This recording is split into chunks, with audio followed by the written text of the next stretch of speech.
fun was it making this movie? You know, it was really fun. One of the best things about making documentaries is you get to kind of transplant yourself into a world that you're not normally part of. So when I made Your Dreams of Sushi, I got to kind of live as a sushi chef, and in this case, I got to kind of live as an engineer on a car, and it's amazing what they do. And I think that when you see the film, you'll feel the same way that I did. I love kind of sharing my experiences with other people, and that's kind of what this film is all about. Pencils are down, and there's no more engineering work on this car. It's pure execution phase from here. It's just making sure that we get this thing ready to go into the showroom. You grew up on this car? Did someone in your family have this car and you just got Yeah. You know, I grew up in New York, and so we didn't really drive that much. But whenever my dad would visit Los Angeles and would bring me along, he would rent a Ford Mustang GT convertible, and the feeling of being in the car was just really special to me. So it kind of made the Mustang a personal car to me.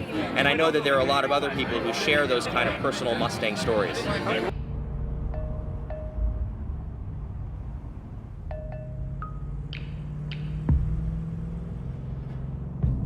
We're in what we call our manufacturing launch process. T-minus 10. We've completed all of our development. Ignition. Liftoff. Liftoff. 30 minutes. The way the movie came together was in concert with a gentleman who just walked away, a gentleman named Alan Uzielli, who is the great-great-grandson of Henry Ford, and he had this amazing idea to tell the story, the origin story of the Ford Mustang. So we pitched it to the Ford Motor Company, and shockingly, they said, go do it. And they gave us complete creative license, and we told this remarkable story. Have you always had a love for cars? Well, you know, I'm just a Jersey boy. I grew up across the river, you know. What else is there other than cars and, you know, hot dogs and girls and the American way? I mean, that's what we all love, isn't it? How hard was it to make this movie and, you know, find the cars and find the people that actually own cars like this when they first came out? It wasn't that difficult because so many people love cars and have such a passion for cars, particularly the Mustang. So when people found out we were making the movie, they came out of the woodwork and they wanted to tell their story. Tribeca Film Festival is 1 in a million. How important was it for you guys to be here to show this film?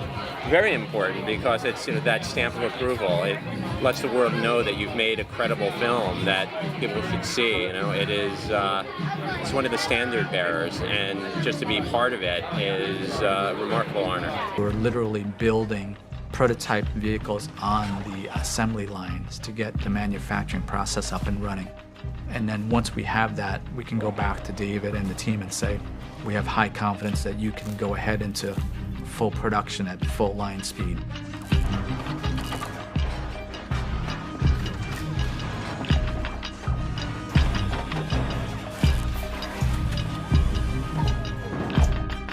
Ignition.